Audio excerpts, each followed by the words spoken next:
And it doesn't end there though, because now once you're married, you have rights in marriage. So he has a right to provide for you. Not sharing the rent, you don't pay a single penny on the rent. Really? Yes, you don't pay a single penny on the shopping. He has to provide, but this is very interesting because the reason why this is stipulated... Can I quickly check if my sister's okay? Yeah, I'm so sorry, Layla, are you okay?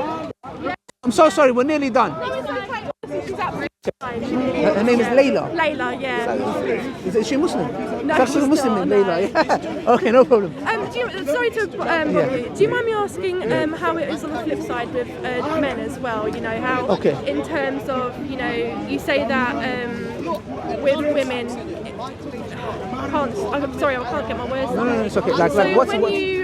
So when you go to, like, I don't want to say court, you know, get in a relationship with a lady and want to go meet their family and all that kind of stuff. So what about a gentleman's perspective? You know, you, like, for example, I have my mother as my protector. Okay, a man, in terms of a gentleman, how does it work? A man doesn't need a guardian. Okay. So a man, in that perspective, doesn't need a guardian. Right. So a man can choose to get married without his parents. Yeah.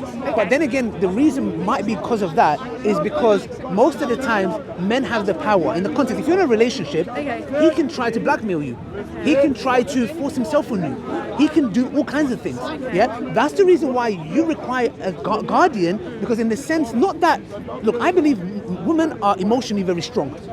We are physically strong, but women are emotionally very strong. That's why we have higher suicide rates with men. Yeah, it is. It's a very powerful thing. Especially raised by a single mother. Exactly, you know. And single mothers. A lot of scholars in Islam, they had single mothers. That, like, you know, and I believe single mothers, I praise them a lot because they are like mother and father. Yeah. If you look at it, they do an immense, amazing job. You know, I'm sure your mother has to bring up child like yourself.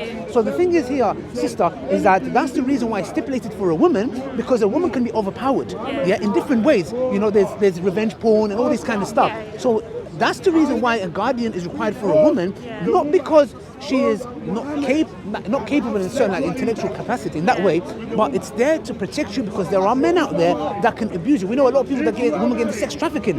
You know why? Because this man has this, and if you don't do that, do you get what I'm trying to say?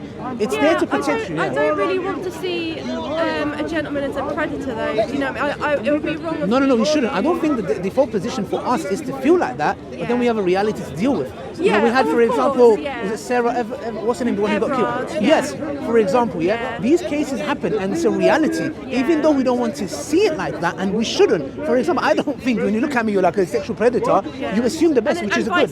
Exactly, well, you know? That is good. But also, it is your right to protect yourself, because putting your guards down, for example, could cost other things to happen. So Islam is prevention is better than cure.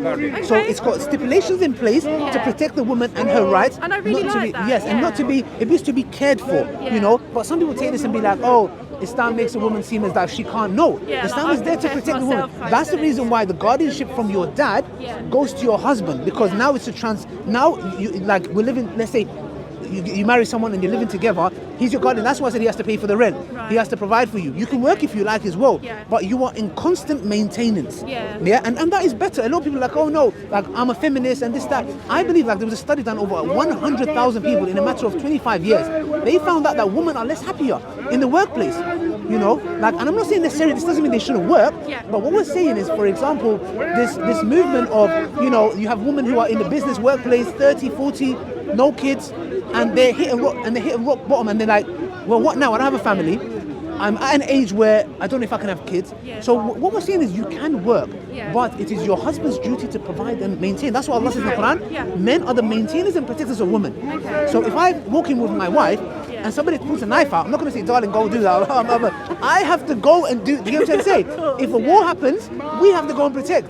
So we are there, but this should be honored. It shouldn't be seen as, you know, because we're trying to take care of women. That's what I'm trying to point out, how Islam honors women. And I really like. I'll give that to you as well. Oh, thank you so much. I spoke to, like, a lot of my colleagues who you know, are Muslim, and it's really nice and respectful in terms of the hijab and the niqab as well. And I understand that it's not necessarily something you have to wear. Niqab, there's difference between, but you don't have to. There's difference between all of them. And I really find that, because I feel like a lot of people assume that it's forced upon them. Exactly. But again, it's different. You know. Let's check up on Layla. Layla, are you okay? You okay, boo? We're nearly done. You know, I find it really lovely that that's also breaking a stigma, is, you know, being open and honest. Exactly. But the thing is, when we talk about not something that, you know, I personally wouldn't want, you know, me forced to wear something, you know, that I don't exactly, want. but And it's like that with the ladies as well, and I really like that. But what do we define as force? See, I'm reading a book called Beauty Sick. I recommend you to order it. It's brilliant. It talks about, it's called Beauty Sick. Beauty Sick. So it's talking about how women are sick in beauty, like they're beauty sick.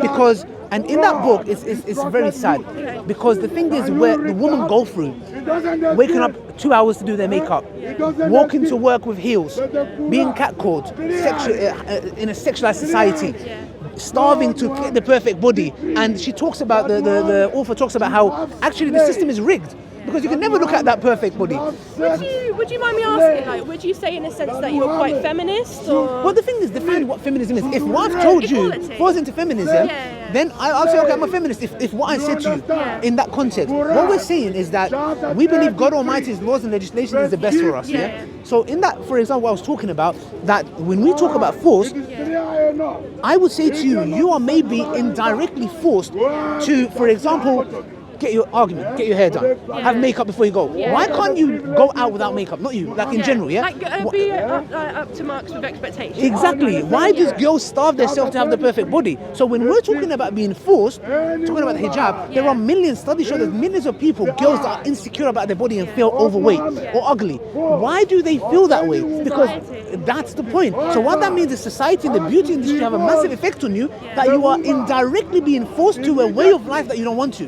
Because you should be treated as a human being. As a female, you have more to offer than your beauty. Why can't I look past your beauty and be like, this is an intellectual woman that I'm speaking to that has so much more to offer than her beauty? To me, that kind of sounds like feminism as well, you know. Well, if that is, then I'm a feminist. Yeah, so my version of feminism is equality, and I really appreciate that you're, you know, as equally about male, you know, rights and how they are as to women's, and I really appreciate how you're able to.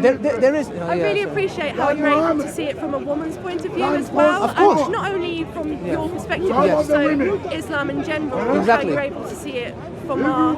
I don't believe. Yeah, when it comes to equality, I believe in, for example, look, it's each individual requires different things and caters